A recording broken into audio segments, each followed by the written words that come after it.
legislation has come to the White House. Woo! Please help me give a warm DC welcome to Dr. Neal Barnard.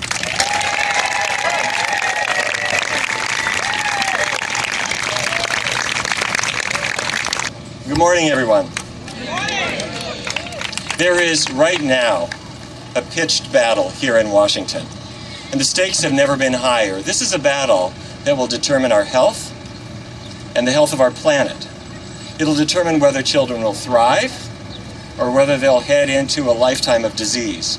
It'll decide whether many people live or die. It's a battle over food. The science is clear. We now know that we can prevent heart disease, and for people who have heart disease, we know that we can reverse it. We know that we can bring blood pressure down, and we can bring cholesterol back down into the healthy range. We know that diabetes can improve, and sometimes even go away. And what accomplishes all these things is a simple, healthy, plant-based diet. It can also help prevent cancer, and for people who've been diagnosed with cancer, it can help improve its course. But sometimes the political deck is stacked against us. Every 5 years, the US government rewrites the Dietary Guidelines for Americans, which is the most powerful nutrition document in the world. It sets what every child is fed in schools. It determines every food assistance program and every other nutrition program. And in the year 2000, we looked into the committee members who were writing the guidelines. And we found that of 11 committee members, 6 of them had ties to the meat industry, the egg industry, or the dairy industry. So we brought the US government into court, and we won. The judge ruled that you can't have federal food policies dictated by an industry behind closed doors, and since then, the process has opened up considerably. We saw progress this year when the new Dietary Guidelines Advisory Committee said that vegetarian diets are one of 3 healthful dietary patterns. The other 2 are Mediterranean, which I'm going to call sort of vegetarian light, and healthy US, whatever that means. But healthy plant-based foods have never been so prominent. However, the meat and the dairy and the egg industries are working hard to stop this progress. Just like the tobacco industry before them, they have an army of lobbyists who are stationed permanently on Capitol Hill to make sure that they slow down anything that could threaten their profits. And to a large degree, they have succeeded. Americans now eat 1 million animals every hour. Wow. 2/3 of American adults are overweight. If you look at diabetes and pre-diabetes, that's another 100 million Americans. 1/3 of women, half of men will eventually develop some type of cancer. And you turn on the television at night and you can see the problem. Half of the commercials are for snack foods and burgers piled high. And the other half of the commercials are for medicines to undo the effects of the snack foods. So your 7-year-old daughter will come into the kitchen and say, "What's an erection lasting more than 4 hours?" This is the world that we've given to our children. And what about that Dietary Guidelines Advisory Report, the one that wrote of the benefits of a plant-based diet? Well, it's now in the hands of the Department of Agriculture and the Department of Health and Human Services, and their job is to decide whether they'll accept it or not. And on March 24th of this year, these 2 departments held a hearing, and they invited 70 people to give comments on it. And one after another, the representatives of the meat industry, the dairy industry, the egg industry, the liquor industry, anybody who had something to sell stood up to make an impassioned plea for why the government should water down health recommendations and make sure they can make money selling poor health to the American public. But we're going to win. And here's why. We're going to win because we've been here before. A generation ago, my hospital, the George Washington University Hospital, had to make a decision. We sold cigarettes in the gift shop, and our medical students and residents would buy them and smoke as they walked down the hall, and our patients smoked in bed. And finally we decided, enough, we've got to make a decision. We banned smoking in the hospital, and within 2 weeks we knew we were right. And every other hospital, every other business, every airline, every restaurant, every government office has banned smoking. We've won. Now, that's where we are with food. We know we've got a problem, but we really haven't been dealing with it very much. And we haven't stood up to the industries that are causing poor health. But now is the time for action. And what that means is that one person at a time, We can embrace changes in our own life, embracing the power of healthy foods for ourselves, for our loved ones. We can bring the power of good nutrition into our schools, into our workplace, and we can let our government officials know where we stand. Now, people will say, you can't win. There are just too many people making money. The industries that are profiting from poor health, they wield too much power. Well, it's true. There are a whole lot of people who are making money pushing unhealthy foods. But the fact is, there are many more doctors, nurses, teachers, principals, worried parents who don't want to see the next generation growing up with the beginnings of heart disease before they get their high school diplomas. And if we work together, if we make some noise, we could stop subsidizing these unhealthy foods, we could stop them flooding into schools, we can embrace the power of good nutrition, and when we do that, we're going to change the health of this country. Thank you very much. Dr. Michael Greger.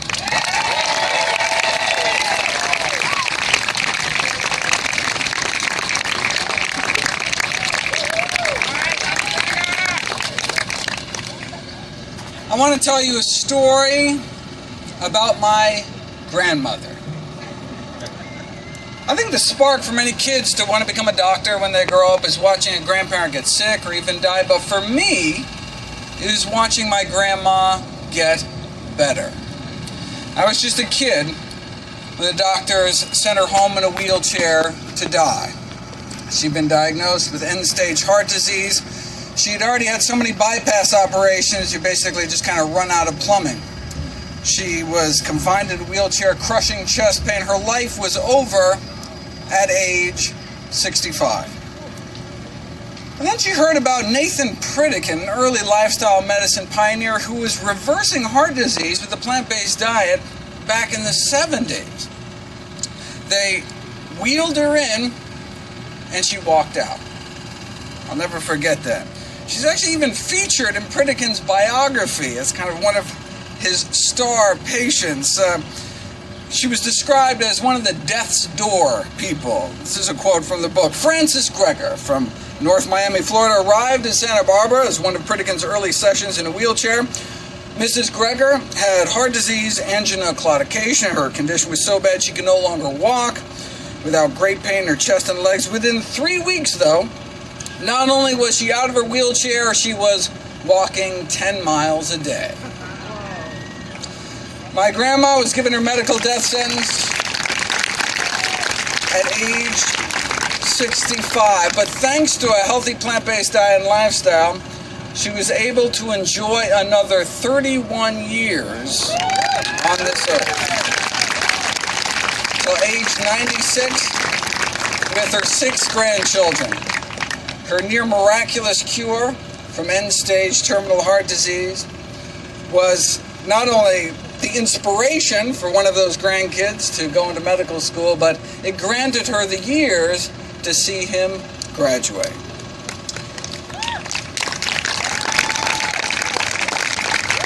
Let me share with you what's been called the best-kept secret in medicine. Given the right conditions, the body can heal itself, like with smoking. And one of the most amazing things I learned in medical school is that within 15 years of stopping smoking, your lung cancer risk approaches that of a lifelong non-smoker.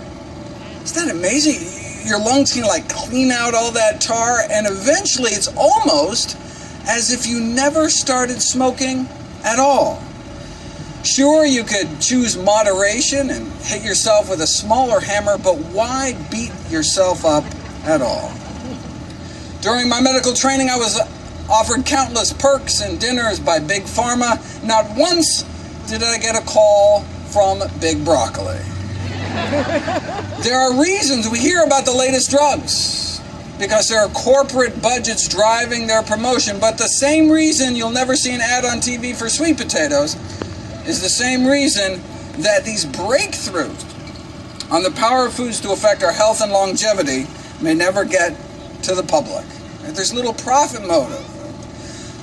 Maybe it won't make people much money, but what if our lives would profit? So I gave up my medical practice, started traveling around the country to speak at each of the 127 medical schools to influence an entire generation of new doctors. I didn't want a single doctor to graduate without this tool in their toolbox. My grandma didn't have to die. Maybe no one's grandma has to die like that. So when I started this work all those years ago, I thought the answer was to train the trainers, educate the profession. But with the democratization of information, doctors no longer have a monopoly as gatekeepers of knowledge about health. Right? When it comes to safe, simple lifestyle prescriptions, I'm realizing it's more effective to just empower people directly, like this film is doing. Then together, we can show my medical colleagues the true power of healthy living. In years past, the truth could be suppressed by industry and those in government that work for them. While they're still trying to suppress the science, it's becoming more difficult. Right? The rise of internet and social media makes this information easier to find, easier to share. And that's why we are now at a tipping point for evidence-based nutrition, a whole food, plant-based diet. The only diet ever proven to reverse heart disease in the majority of patients is a diet centered around whole plant foods. Anytime anyone wants to sell you on a new diet, do me a favor, ask them a simple question. Has this diet been proven to reverse heart disease? The number one reason you and everyone you love will die. If the answer is no, then why would you even consider it? Right? If that's all a plant-based diet could do, reverse our number one killer, then shouldn't that be the default diet until proven otherwise? And the fact that it can also prevent, treat, and arrest other leading killers like type 2 diabetes and hypertension would seem to make the case overwhelming. In other words, a long and healthy life is largely a matter of choice. Dr. Kim Williams this year became the president of the American College of Cardiology. He was asked why he himself chooses to eat a strict plant-based diet. "I don't mind dying," Dr. Williams replied. "I just don't want it to be my fault."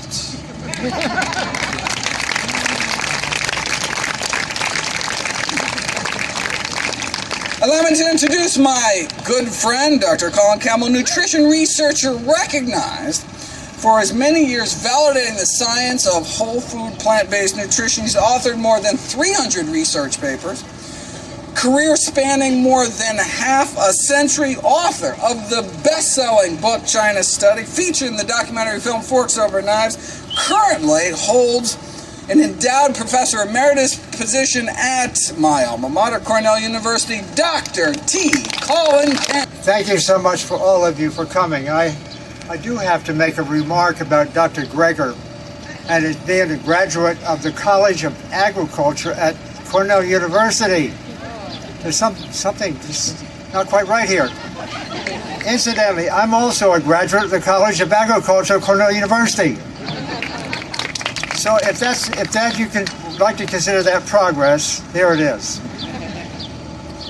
Dr. Barnard and Dr. Greger, of course, outlined for you what we're talking about here, and I'm sure all of you appreciate that.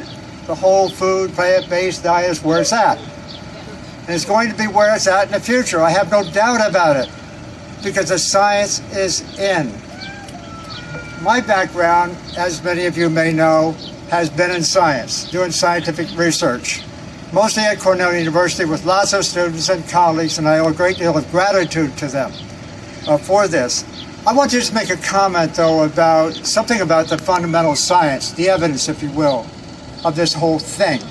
The situation we're now in, as far as public information is concerned, as far as practice of medicine is concerned, I would argue, a lot of that, I'm sure you appreciate, that leads to confusion has to do with what I call reductionist science. We work with little pieces at a time, and we confuse ourselves. We confuse the public. one nutrient at a time, or one mechanism, or one disease. Guess this. What we're talking about here is a prescription involving nature. It's involving food. And if you look at it biologically, all of these things in the food kind of come together. It's like a tsunami going in the same direction. It's got to go into the future as far as that is concerned. Taking that concept, I would argue, and we have data for this point of view, it's distinctly different what we tend to think about. This effect is affects a very broad spectrum of diseases, as I'm sure you can appreciate. It's not a one kind of thing for disease A or disease B. It's a very broad spectrum. Heart disease, diabetes, cancer, obesity, autoimmune diseases of all kinds. That breadth of effect is very, very exciting. Modern medicine cannot make that claim. The second thing, too, that I find really very exciting is that when people try this, and many of you have, and you know this, the effect is very rapid. So it's a rapid response. It's a broad response. Just guess that. If we could just get people aware of that, just try it. Just try it. Stay with it long enough to adapt some new tastes, and you'll see what it's all about.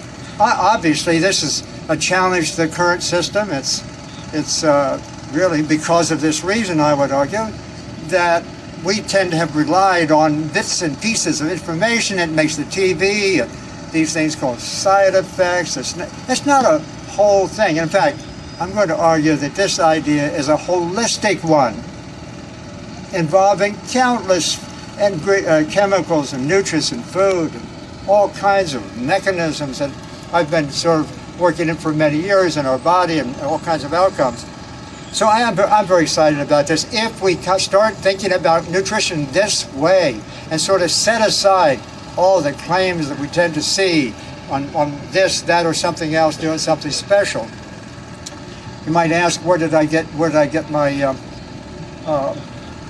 ideas from? I guess actually I started this business 59 years ago, and it's for me, it's personally, in a sense, sort of gratifying and symbolic, I guess, because I consider Washington, D.C. my home city.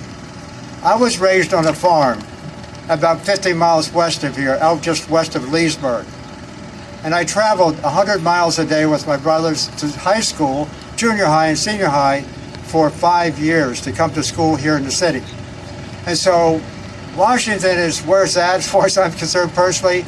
Later on, I got involved in quite a lot of policy work, helping to develop national policy down at the National Academy of Science or at FDA or out at NIH, giving testimony from time to time to congressional committees. And that was a lesson.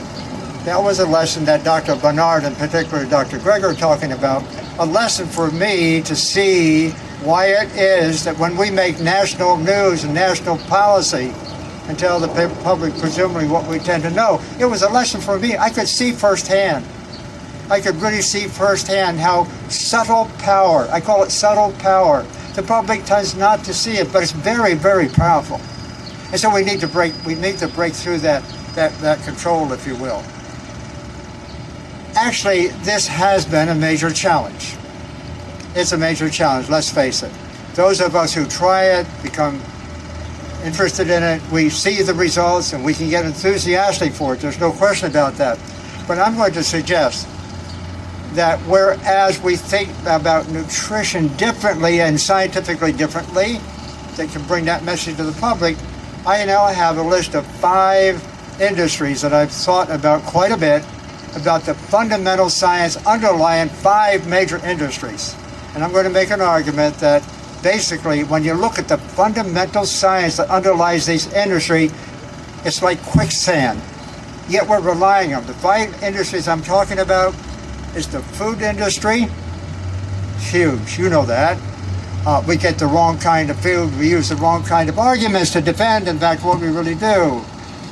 There is also the nutrient supplement industry. That's kind of playing around with the edges of this idea. It's not the real thing. And that's founded too on the wrong science from a fundamental level. The cancer industry too, where we need a lot more work. People have been afraid to talk about this too seriously, but the whole basis for understanding what is cancer, or how it works and how it progresses, is wrong. It's simply wrong.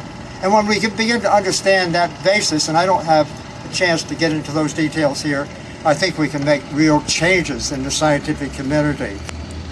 Medical practice, of course, is the fourth industry that I have in mind. Medical practice, as I've already alluded to, is based on giving targeted drug therapy, you know that story, for specific diseases, costing a lot of money with lots of side effects. That's what we're up against. We're talking about that. When in fact we can use this. We can actually use this idea to do something that I'm going to argue is the key thing that we need to think about in the future. This is not about preventing future diseases. You remember when you were young, did you actually think very much like other people about, I'm going to do this, I'm not going to do that, you know, in terms of what might happen maybe 2 or 3 or 4 decades down the road? This is not just about prevention. The same prescription that tends to prevent also is a prescription that tends to reverse, as elegantly demonstrated by my colleague Dr. Esselstyn and Dr. Ornish before that. We're going to see that reversal of disease, treatment. I'm talking about treatment. Can you imagine?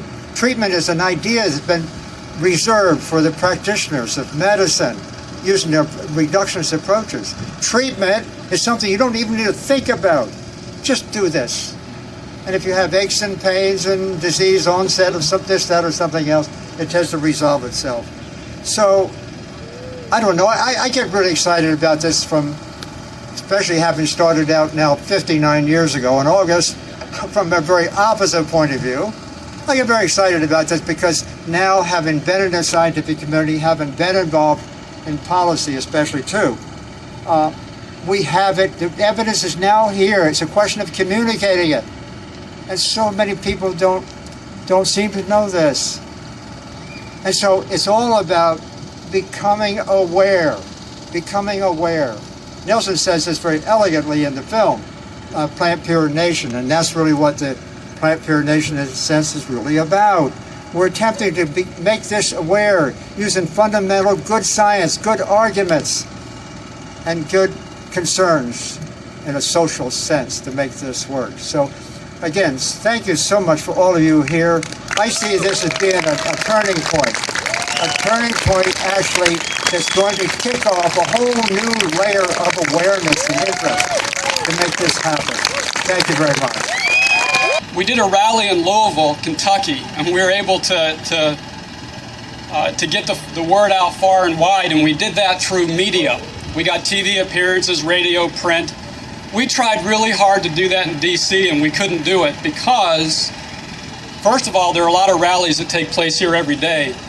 But we were told by major media outlets that this is not an important issue. This is not a hot issue. That's the last time they're going to say that, because this is the beginning. And we're going to come back here again and again and again and again. And this is the beginning of a real movement. I'm absolutely certain.